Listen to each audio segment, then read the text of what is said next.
Dear friends, we have all been hearing a lot about empowerment that you are getting from the external world. And there were some wonderful points which I heard Mr. Vipul also sharing with you. And that wonderful question that lady had brought up.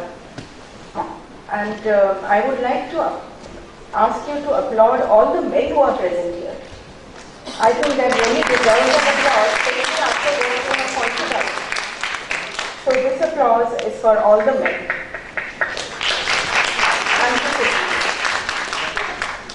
Oh, it's so good. Now, I want you to just turn the focus from outside to inside. I want you to now look within and to see what are the resources that we have within us which can empower us, so our dependence on the external resources gets reduced tremendously. Not that they are not important, they have their own role to play, definitely, but it is something within us also that we have resources which we can use for our own empowerment. My subject has no gender bias, so it doesn't matter who is listening to it, because it is of use to each and every one of us. I think we need to learn to deal with life from a space of inner empowerment, which will minimize our dependency on external inputs. Now, if we want to extract the best out of life or to get the real juice out of life, I think we neither have a choice or the alternative to do anything other than to look within. Now, most of us have resources within us, but we go through life without even knowing about it or even tapping into it. Like Buddha said, that we have all been given a gift, but we go through life without even opening it. Now, 10% of our life is what happens to us. We have no control over it. Say 90% is our life, is how we react to it. And this is the area that I intend to focus on today. Let me put it like this. Most of us go through life blaming others for the misfortunes that have accosted us. It may be a situation, an event, or a person whom we don't like, who has said something which has hurt us. And we want that person to change. And it happens all the time. We try our best to make the other person see our point of view so that he changes, which will make us feel better. But it doesn't work like that. Our experience tells us that it doesn't really work like that. So what do we need to focus on? We need to focus essentially on our own selves and see how we have reacted to that situation to have some kind of an empowerment over the situation. Now, what do I mean by focusing on ourselves? We want to control others, we want to change others. We can only do it on ourselves. And I use the word can here because I think that we also don't listen to our own selves. How many times we plan our life and say, I'll do this, which is for my highest good, I will do this, I'll do yoga, I'll do meditation, I need to do exercise, I need to stop smoking, but I get nowhere near it. Because we don't listen to our own self, isn't it? And then we go around wanting the whole world to change. It can't work like that. Not only do we blame others, we also have a habit of constantly ruminating over the past. We will pick up one incident which has not been very pleasant in our life, and we will keep remembering it for the next 10 years of our life, and if we are narrating it to somebody, we'll say it is all so fresh in my mind as if it happened yesterday. It may have happened 10 years ago, but you're still living with it. You're still ruminating over it and hashing and rehashing it, and then the reaction replay is going on and on and on. It doesn't seem to end. And what do we do then? We'll say that I forgot to reply to that person in this manner, I should have said this, I should have said that, and the rehearsal also keeps going on in our own mind that when I meet the person next, I am going to say this reply to him, And this is how we deal with the situation. Now, in the process, what do? We have amplified that problem thousands of times more than what it was worth, isn't it? Now, what do we do in the process? We have negative thoughts, we have negative emotions. We inculcate the negative hormones which those emotions release into our body. We have cortisol running through us, and it lowers our immunity. When our immunity is lowered, we attract illnesses. It becomes a part of our personality because we are negative all the time, criticizing people, resentful, angry, and we interact with the other people in our environment in the same manner. And once we do that, it becomes a never-ending process because it's a part of our personality now. And if we want to bring about any change in our environment or within our own body, if we are suffering from any illness, we need to look within. Where do we need to go back? We need to go back to our thoughts. Now, unfortunately, we are the only species in the world which will mortgage its own past and its own future, its own present and its future to its past. Because we keep ruminating, we keep pulling the past into our present, and from the present we take it into the future. So this is unfortunately the story of mankind. Now what is it that we can do to heal ourselves? There are three things essentially we need to keep in mind. One thing, the first and foremost, is what is my role in that situation? That is the first and foremost. Second, we need to understand that all of us look at reality from a lens which is exclusive to us, it belongs to us. That is our perception.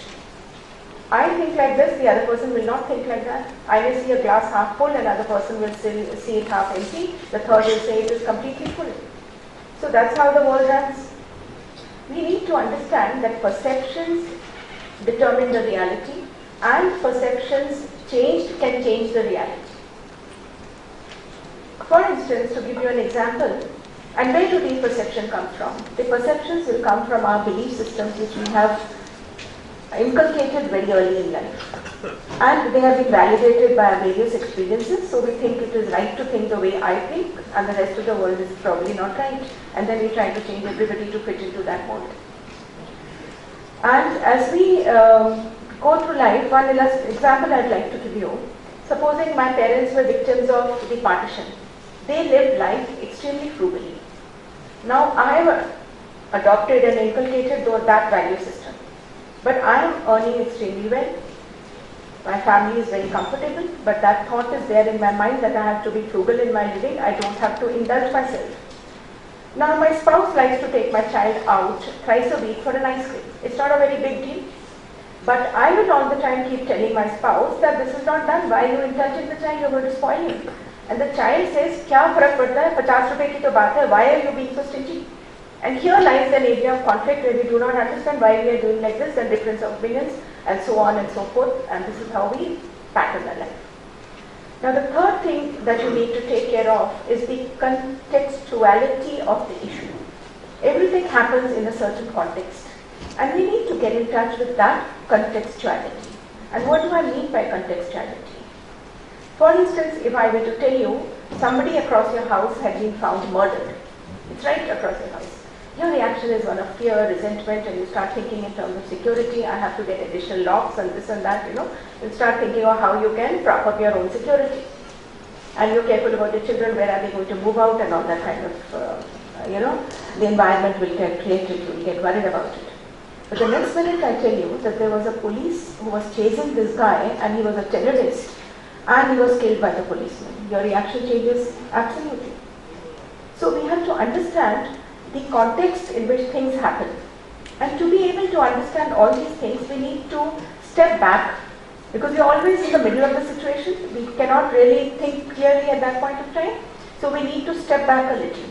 When you step back, you throw a different light on the issue and things become much more clearer to you. It means a process of detachment. Now how do you detach yourself? You can only think about detaching yourself if you know how the mind works. Now I'll take a minute to explain to you what is mind and how it works. Now mind is said to be a ball of energy around us with the center in the pit of the stomach. This is a new concept and I think most of you will probably be surprised to hear it, that mind is a ball of energy with the center in the pit of the stomach. It uses the brain as the hardware, mind is the software. And this you would have experienced it when you get a negative thought, or if you sometimes hear some negative news, immediately you will feel something happening in your tummy area and you will want to use the toilet or rush to the toilet because the bowel movement gets activated. And there are phrases like, butterflies in my stomach, or I have a gut feeling that this is not going to work out. Where is it coming from? And it is also called a second brain. And how did this come about?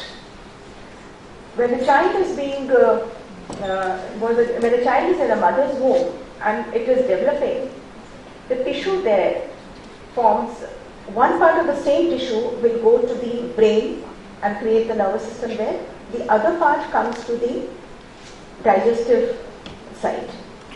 Same tissue is preparing that, and there is a nerve which connects the brain to this part of the body. That is why you feel an instant connection with some news, thought, emotions impacting your tummy. Now that is what the structure, basic concept of the mind is. And there are clairvoyants who have actually seen mind as a ball of light around us. Now, coming to how, can somebody assist me with this? How do I'm not so tech savvy, so I'm sorry, but I need some assistance. Everybody, sorry, yeah. Thank you so much. Now, what are we comprised of? We are thoughts, we are emotions, we are an energy field, and we are a physical body. Now, what is a thought? Yes, thank you. So, this is what constitutes a human being. Now, what is a thought? And why do we need thoughts at all? That is a mood question. We know we all have thoughts. We have all experienced our thoughts running into skelter. 1 minute it's here, the next minute it is somewhere else, and it's irrational, logical at the same time. Thoughts are consistent, they can be persistent, they can be fickle. We know the variety and how thoughts run through our minds. But do we need thoughts? We can exist without thoughts. If you do breathing exercise, you can reach a space of no thought. But do we need it? And why do we need it? We need thoughts to manifest our physical reality. What do I mean by that? Everything that we see in the external world came from a space of thought. Nothing could have been possible if we had not thought about it. Whether it is a rocket into space, or it's a submarine, or whether it's a chair, or this wall, or this building. Even when you have to go and build a house, first you think about that you need a property or you need a house. Then you go about planning it, and the execution is the last stage. So we need thought to be able to have it in our mind space and then to translate it into reality. Now, what is emotions? Emotions are essentially energy in motion.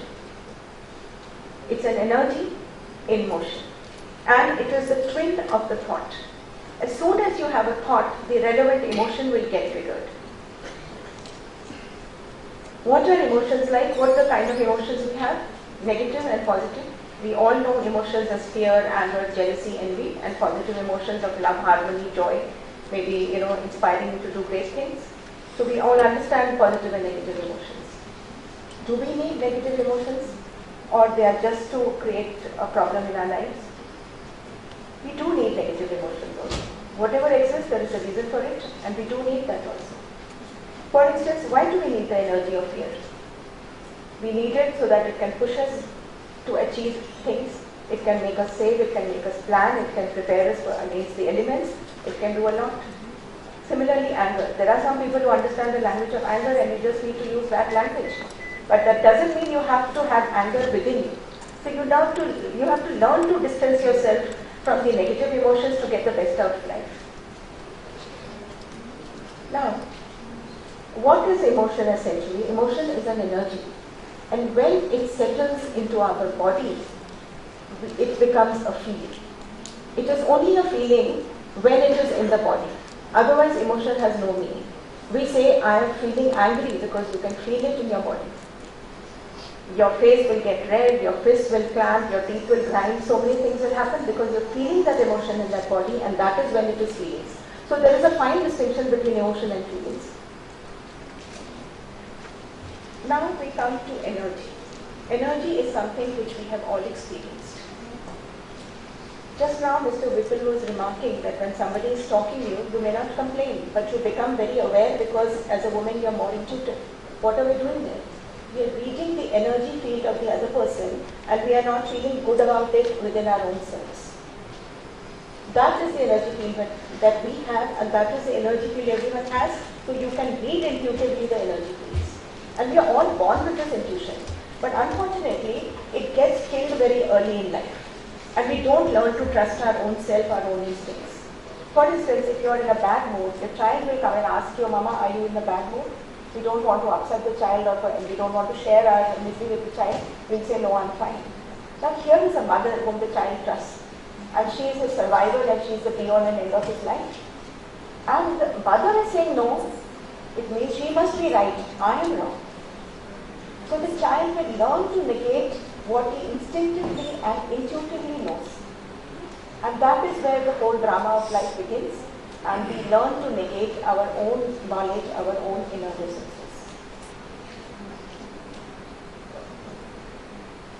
We also know that our body is a most excellent technological masterpiece ever created. Excellent electrical circuitry, beautiful chemical factory, and all the mechanics that it has is really superb and remarkable. Now, it also is very well proportioned, and everything seems to be at the right place. How many of us would like our nose to be at the back of our heads? I'm sure we wouldn't. It looks good wherever it is, however it is. It's still fine. So, there is something to learn from each of this. Now, when we get negative thoughts, we have negative emotions, our energy field gets impacted, it comes into our body. Stress hormones are released by the body. And when stress hormones are released in case of a negative thought, it settles down in certain cells of the body, and which results in diseases over a period of time. If we are constantly thinking negatively, we are inviting diseases in our life because the hormones are constantly pumping it, we have no outlet for it, and then the story of our illnesses begins. And if we have positive emotions, the same story happens because you're releasing positive hormones in your body. Your cells are jumping with joy and absorbing the positive energy, and life is great. Because you impact not only yourself, you impact your environment around as it matters. Now, I would like you to go to the website of Dr. Emoto. He has done a lot of research on positive emotions, and he found that when he infused positive emotions of love and joy into a bowl of water, the chemical composition of the water changed. So much so when he froze it, it made some beautiful angelic crystals, and when he infused it with some negative emotions, it made some demonic figures. And this he did an experiment with a lot of other people along with him to clear the energies of the water in a lake. We can do all this for our own selves because we are 70% water. And when we start thinking positively, this is what we do to our bodies. It absorbs positive energies, positive hormones. Now coming to stress. We all have experienced stress. And what is stress? We all think that today it is normal to have stress. It has become the new norm or the new normal. It is all right to be stressed. In fact, if you are not stressed, you think there is something abnormal about you, and you will say, oh, I am also so stressed, I never have any time in the world, and so on and so forth. Do you think it's important to be with it? Now, the stress response will cause a number of events in our gut. There will be less nutrient absorption, oxygen will be less in your digestive system, 4 times less blood flow, and the enzymes output in your gut will be 20,000 times less. Now, when all this happens, you are not digesting food only properly, and the food has to go from your gut to every organ of your body. It will not reach it to you. Now, what are the symptoms that you feel stress will show you? That if you have any of these things, pay attention. Pay attention to the fact that you may be having problems in this area. Tense muscles, headaches, sleep problems, shakiness or tremors, loss of interest in sex, weight loss or weight gain, restlessness.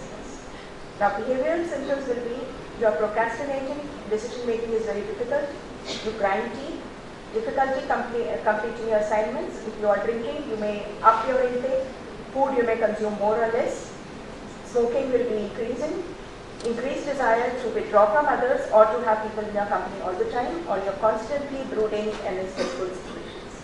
Emotional responses would be you're probably crying, you're overwhelmed with tension, you have trouble relaxing, you're nervous, quick temper, short temper, depressed, poor concentration, trouble remembering things, loss of sense of humor. You forget to laugh, indecisiveness. Now these arise from certain belief systems which we carry. The immediate cause may be something else. Deep within you, in your subconscious mind, I'll come to that part a little later, you're carrying certain belief systems, like I am not good enough, nobody loves me, I never get my way. And if you have issues in your financial life, or the physical environment, you may be carrying deep within your belief system that money is hard to come by. When money comes your way, somehow it will go out of your system in some way or another. There will be a loss or something will happen. Because deep within you there is a system that money is hard to come by. It has come easily, it will go away because you are carrying the belief system, you reject it. That energy with which you are living will determine your life's path. People don't support me, people are out to cheat me, my opinion doesn't count, no one listens to me. You have a negative body image, you are not comfortable with who you are. If you're fat, you're all the time wanting to reduce, and if you're thin, you want to put on weight all the time. You're not accepting yourself as you are. And that is where you need to begin your life, accepting yourself as you are. This is not in my destiny. Some people have more money, and some people have opportunities handed over to them. The beauty is that all these can be changed. These are all negative belief systems which you may be carrying, and all of them can be changed for you to have and to live life more meaningfully and to get the best out of life. Many of them you may be feeling that I have so much of potential in me, but I am not able to reach my potential. That is because you are carrying these belief systems. And once you change the programming here, life changes for you. Now, you have to understand the theory of the mind to be able to know how you can bring about changes in these belief systems, how the programming can be changed. Now we have, like I said, it was a ball of energy around us. Supposing this is a ball. You have two parts to the mind. One part is the conscious mind and the other is the subconscious mind. Now subconscious mind carries data from the moment of your birth till date. Every single thing that has happened in your life is recorded here. You may not be aware of it, but the recording is there. The data is there, the information is there. And your conscious mind, what is the role of conscious mind? Logic, it will process, it will analyze, it will decide, it will judge. Rather, whatever you do day to day is determined by your conscious mind. On a day-to-day basis is determined by your conscious mind.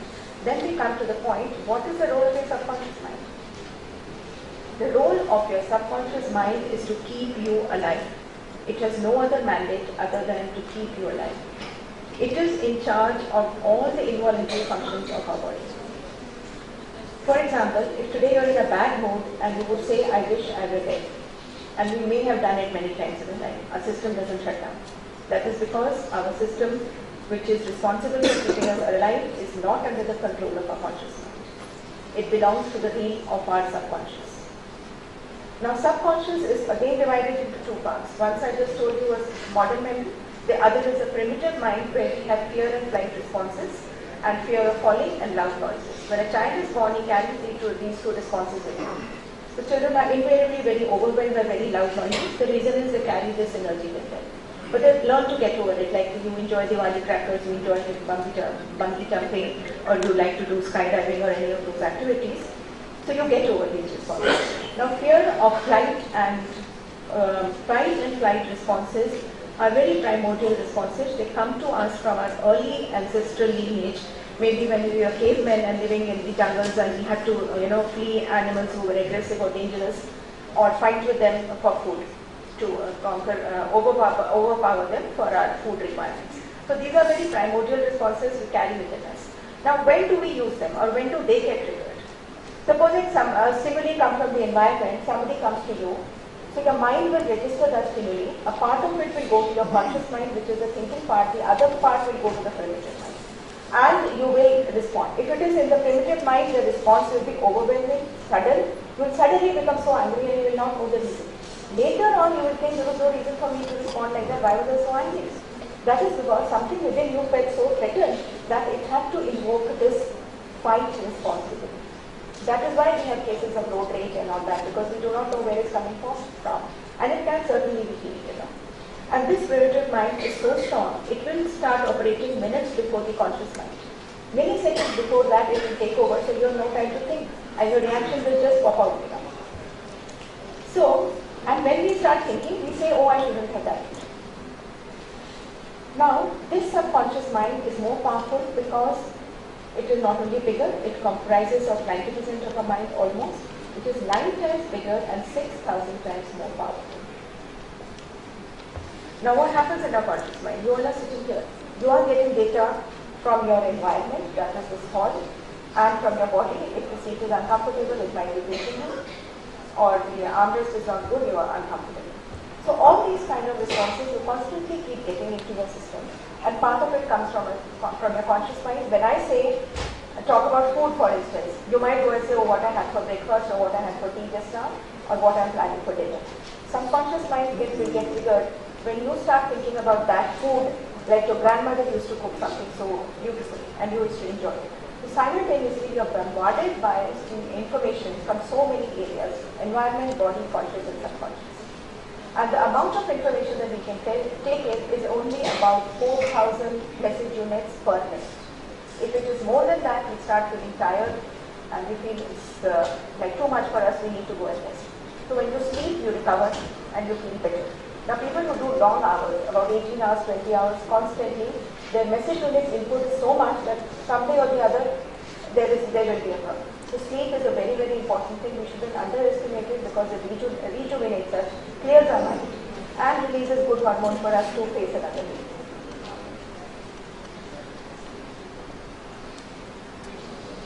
Now, how do we take in information? There is something called the critical filter here. When you can see the arrows in red, that is the barrier between the conscious and the subconscious. Everything will not come down into our subconscious mind. Now, how do we get into our subconscious mind? For instance, you all must be knowing how to drive. Now, what happens in driving? When you are initially driving, you have to pay attention to every single action that you are doing. Every single thing has to be very consciously done. Over a period of time, it becomes automatic, and that is because your subconscious mind takes over and you drive on autopilot. You're not thinking about it. Your conscious mind is free. You're free to think whatever you want to. You're free to talk on the mobile, though it may not be permitted by the traffic police, but your mind has no issue with that. So that is how your conscious mind operates.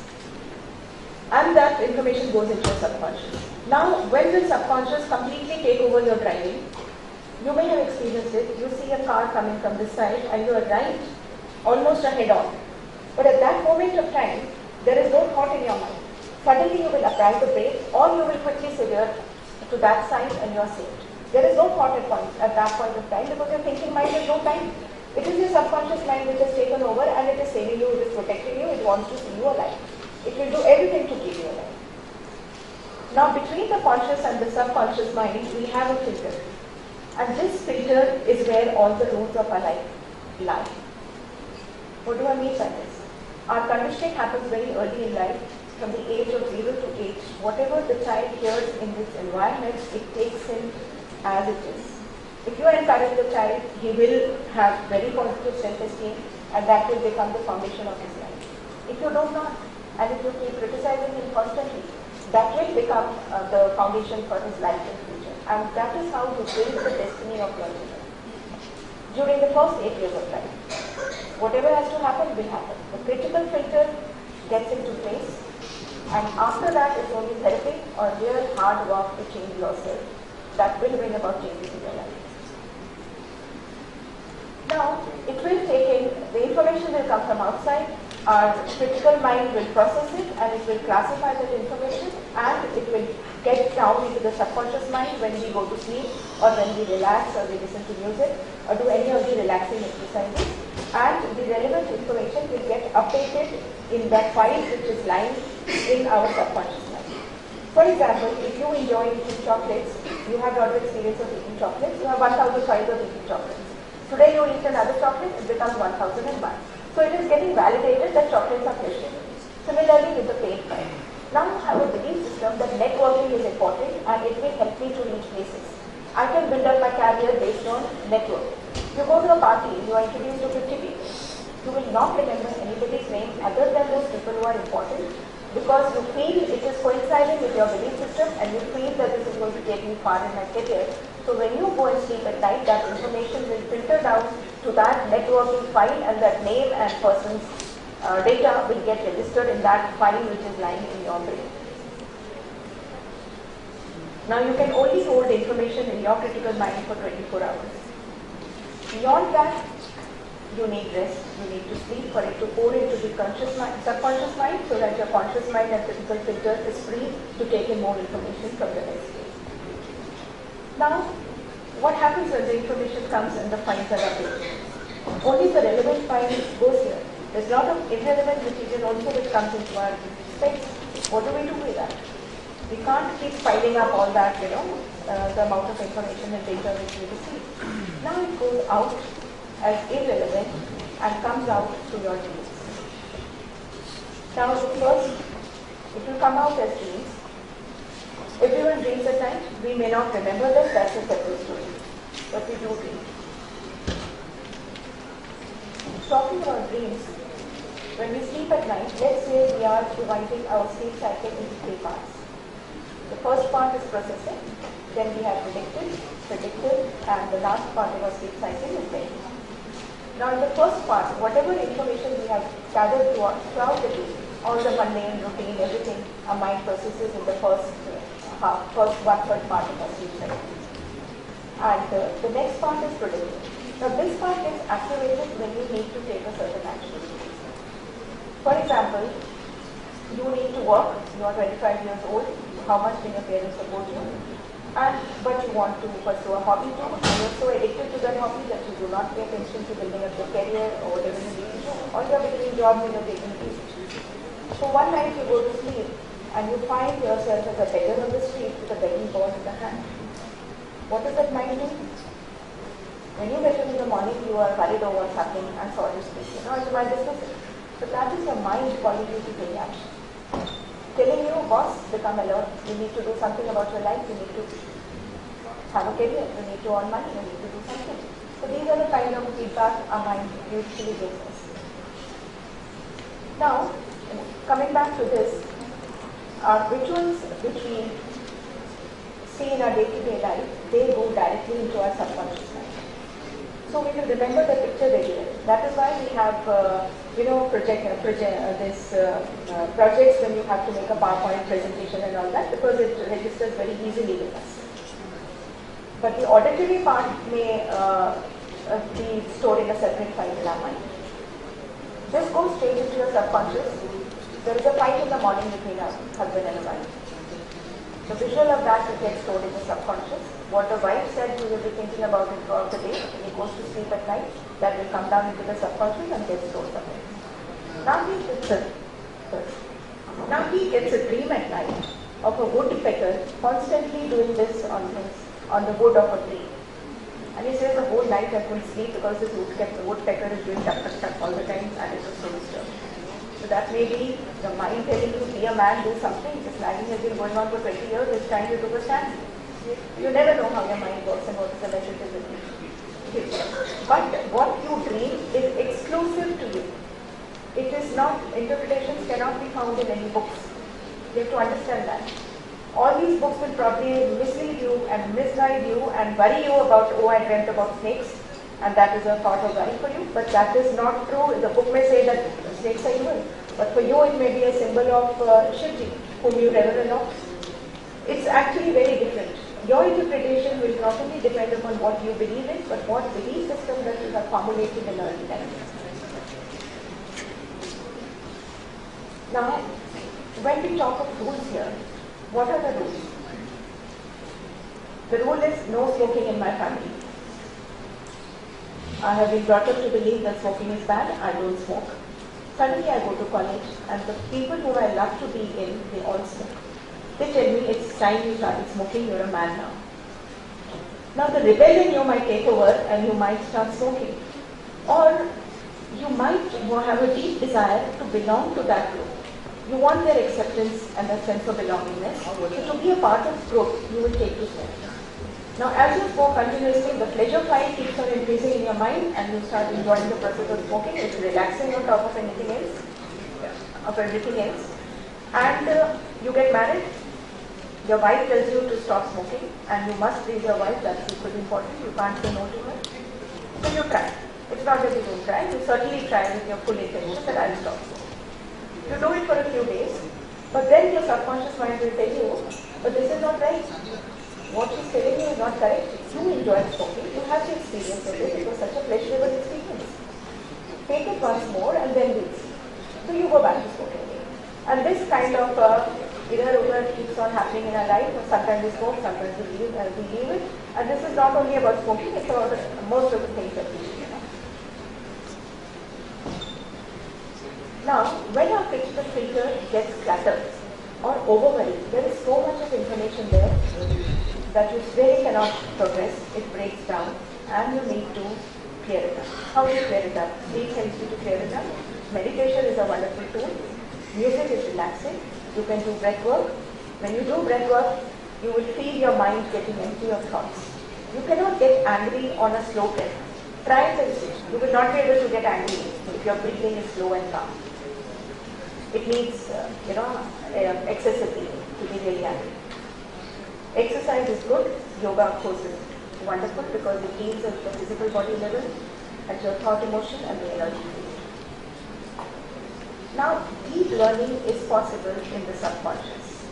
If you want to bring about changes in your life, in your environment, you have to go and reprogram what is lying in your subconscious mind. Now, changes can be made in the data stored in the subconscious mind, which guides our responses and behavior patterns, as critical judgment is suspended. Where is the critical judgment? In the critical filter. Once that gets suspended, we can go there and bring about changes in our subconscious mind. Now, what is it that we can do to heal ourselves? Yoga and breathing exercises, meditation, prayer, laughter. We have these laughter clubs. Many of them you would have seen early morning, especially you'll find old men there going and laughing their hearts out. And we probably say, सुबह सुबह क्या परेशानी हो गया है, हमको disturbance हो रही है. But it's very wonderful to really release good hormones in your system. And it makes you feel better too. You may not actually feel like laughing, but when you do it as an exercise, it works. That is, you fake it till you make it. So you have to keep doing it. Even when you smile and you don't feel like smiling, but keep your muscles in that mode, and eventually you will actually feel like smiling. Relaxation skills, do something which relaxes you, pursue hobbies which really give you a lot of peace of mind and you really love doing it. And there is an emotional freedom technique or E, which works on the principle of your having certain energy meridians in your body where the energy of the negative emotions, all emotions is trapped. And if you want to release the negative emotions, you go and tap at that point.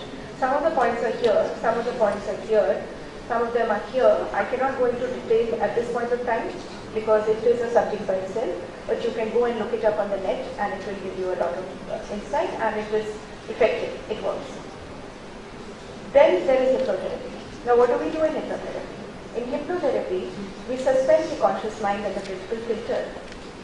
Though the conscious mind is aware of everything that is going on, it responds to you. As a therapist, the therapist will know. The person responds to the therapist, answers questions. The subconscious mind gets opened and you reprogram the program there directly. You go to the incident or the situation which has built that program, which is not allowing you to live fully, or which is creating a resistance in your life, or which is self-sabotaging your life, where self-sabotage has happened. And we are very good at self-sabotage. So we go directly to that program, we look at it, we get it inside awareness and we release the emotional charge. Once you release the emotional charge, it only gets stored as a data, then there is no impact of that incident on your life. Then visualization. Anyway, we are visualizing by default. Now I had this client whom I met for some issues regarding commitment over her marriage. She was in a situation with somebody and she was not feeling comfortable to say the final yes word, And she came to me for some discussion. And in the process as we are discussing, she's telling me we keep having fights, off and on. And then she says, if we keep having fights like that, how am I going to live with it? It will eventually end with I'll get married and then I'll have to leave him and it will be a divorce. And then finally I'll have to go back and live with my parents and my parents will eventually die and I'll be left alone and I'll be living my life all alone. And I'll have to keep a cat to keep me company and I'll die alone like that. So where her mind started from a small, thing of feeling disturbed over a small tip with her boyfriend, it ended up to dying alone with a cat, living with a cat and dying alone. So this is the speed at which our mind can go and it can really take you over and you almost feel as if you are in that situation. So you even add the emotions and you make the whole thing very spicy and very alive and you're actually there feeling it completely and fully. So what is it? You are actually visualizing and really laying out a path for your future.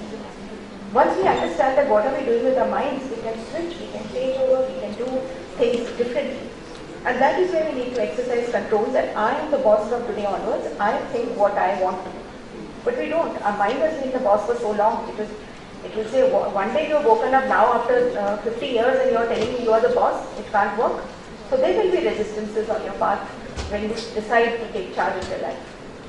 It's like having an old employee in an organization who's worked for 50 years or something, or 20 years or whatever it is in the organization. The new boss comes in and he wants to bring about certain changes. Now this guy says that it can't work like that, it's always worked like this. And it delivers, it works. What are you coming with your newfangled ideas and talking about change? It can't work like that. So I know better. So now this new boss is definitely going to have problems with this old employee. But what he needs to do is be gentle, be firm, depending upon the technique that he needs to adopt for the situation. There can't be a standard answer like this. But generally you have to be firm that, okay, from now onwards I'm the boss, you better recognize it. This is what you need to do with your mind. Now affirmations. What are affirmations? Affirmations is all the wonderful self-talk that we have with ourselves. Now if you look within, I would really like you to examine what percentage of our thoughts are positive and what percentage of our thoughts are negative. By and large, I think most of us love to repeat and rehash all the negative thoughts and the negative drama. Rarely do we spend most of our time thinking about positive things and positive thoughts. आज ये नहीं हुआ, आज वो नहीं हुआ, so on and so forth. उसने वो कह दिया, ये कह दिया, and you keep thinking about it, and the whole thing becomes very big in your own mind. You may not be able to tell the other person, but within you, all the self-talk is going on. Don't underestimate the power of self-talk. It is your talk with the universe. And if you are adding so much of emotion to that, you can be sure that you are vibrating at that frequency, because now science tells us that everything is frequency, energy and vibration. Everything is that. All your thoughts or emotions, the physical matter is all energy, frequency and vibration. You operate from these spaces. So your thoughts vibrate, your emotions will vibrate, and all this self-talk which you are doing, it will prepare a vibration, and that will become your energy field around. That is how you read the energy field about from the other person. Now, for instance, you want to listen to old songs at 106.4 channel of Pati Vidyata. After अपने transistor की tuning 98.3 पे करें. Now you cannot do what you will. You cannot get that material which is being broadcast on 106.4. What you need to do something now. Move from this to there. You don't do anything but you keep wishing, hoping, inspiring. यहीं पर आना चाहिए वो नहीं सकता. So what do you need to do? Change your level of vibration at which you vibrate. Move from 98.3 to 106.4. I'm not saying this is bad, but what I'm saying is that you need to change your frequency, and you are the only one who can do it. No one else can do it for you. Because you're taking it all into your system, you are creating an environment for yourself, and you are attracting similar things from the outside world. Because like will vibrate with like. And this is called the principle of harmonic resonance in the universe. Everything operates on that principle. What you vibrate. Those who are playing music will be very aware of this principle. If you're playing a guitar and there is another guitar lying nearby, the string which you pluck will start vibrating in the other one also. It works like this. So if you are perpetually in an energy of fear or greed, you will attract situations in the life which will give you more fear. The universe thinks that you want it. And because you are operating from a space of lack, what do you need to do?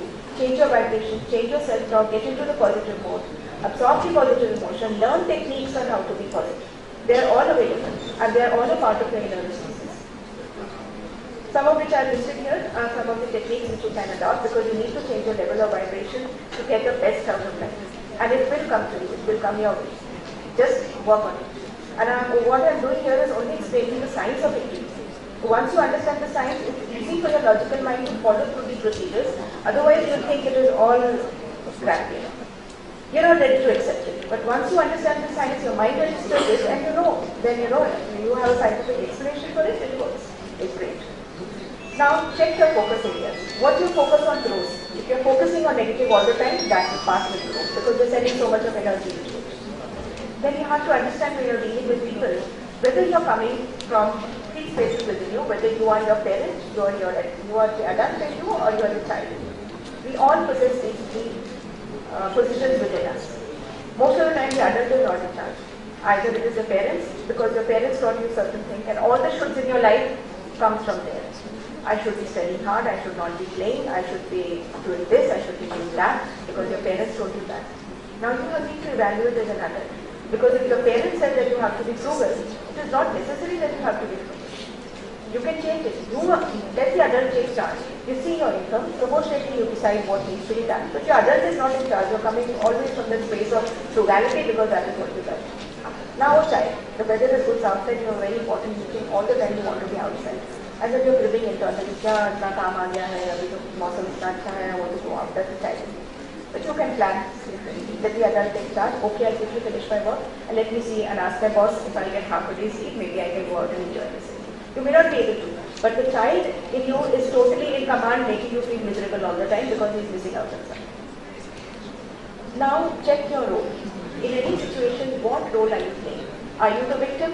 Are you the bully? Or are you the rescuer? And when you understand your role, you will know from where you are operating. If your energy is of a victim, say you're full of fear all the time, you will find a victimizer to make that victim's reality absolutely real for you. Because you are in that space. Your boss is all the time fighting with you, you get so fed up, you want to change your job. You go to another job, you find another colleague. The face will change, but the energy which you attract in your life will remain the same. You need to understand that. Then, whether you're a bully, you have a fight in office, your boss is fired you. Poor boss, I'm focusing on the boss, but this is not meant personally for any of the bosses. Right? So the boss fires you, you cannot retaliate, you cannot say anything to your boss because your job is at stake. You go home, the first person you see is your child, you immediately went up. Can't you see I'm tired, you want me to play with you now, and you go on and on. Now the wife comes and she's cooked the best thing for you, but you will say, what have you cooked? And she's saying, yesterday you told me that you want to eat this? No, I don't want to eat it. And then the whole story starts, you spoil the wife food, spoil the child, which just goes on to the next thing, and then, how it goes. So you are the bully. But the bullies are also very clever. They know where to throw their energy. You will not go back at the boss. He may be very polite and wonderful to the boss, but the energy has to go out somewhere, it will go there. So understand what role you are playing, when and where. Because this is nothing very good to carry this energy, because obviously your adult in you is not in charge. Now rescuer. You may often see when there is a fit in the family, another person will come on and take the role of a rescuer and quickly jump in and defend. For instance, the father-daughter are having a fight. The mother will quickly jump in and try and protect and save the child. No, she didn't mean this, probably she meant that, to save the child from the father's mistake. And the father will turn around and say, तुमने ही बिगाड़ा है बच्चे को. ये हर एक family में होता है. तुमने ही बिगाड़ा है. मैं जो समझाने की कोशिश करता हूँ, तुम समझाने नहीं देते, तुम ही बिगाड़ते हो. What happens? The poor rescuer is becoming victim. So you need to understand that role. You don't have to be a rescuer in every situation. What is it that is pushing you to become a rescuer?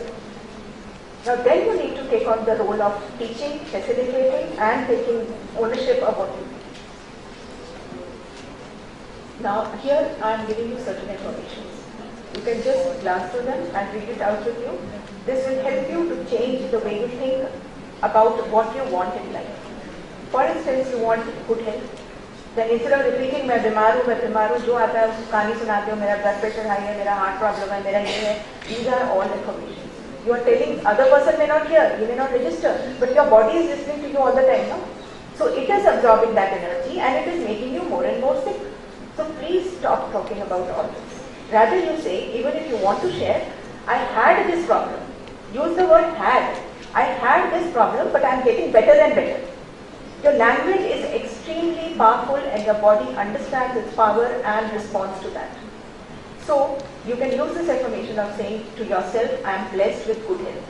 I am blessed with a good job. If you want to change your job and want something good, don't say my job sucks. Please don't say that.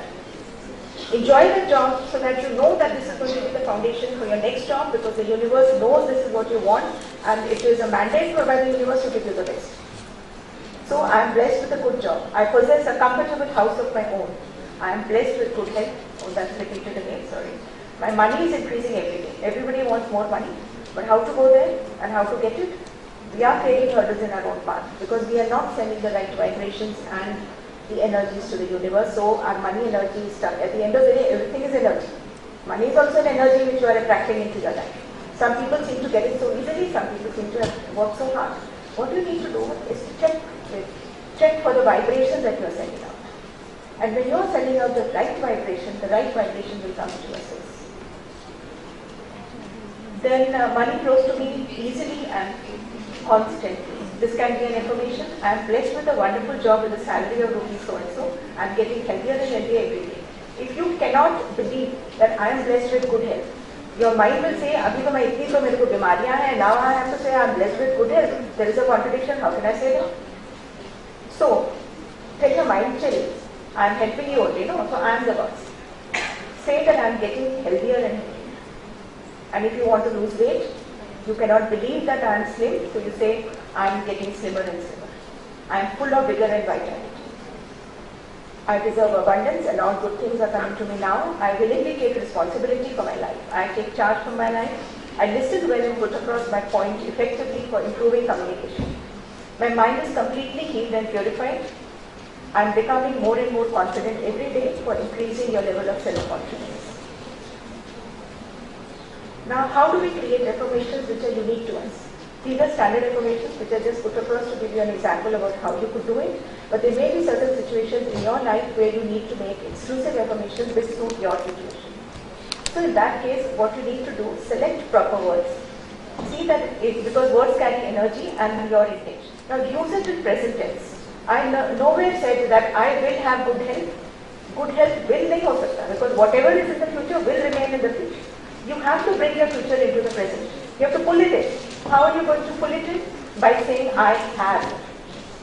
Instead of I will have, I have. Your mind, your subconscious mind does not know the difference between the past, present and the future. It lives in all the realities simultaneously. Now, you need to play a little trick with the mind. You need to tell it that I have it first. I'm the boss, I have it. You have to believe it. So go on doing these affirmations by using the present tense. Do not build it with negative words.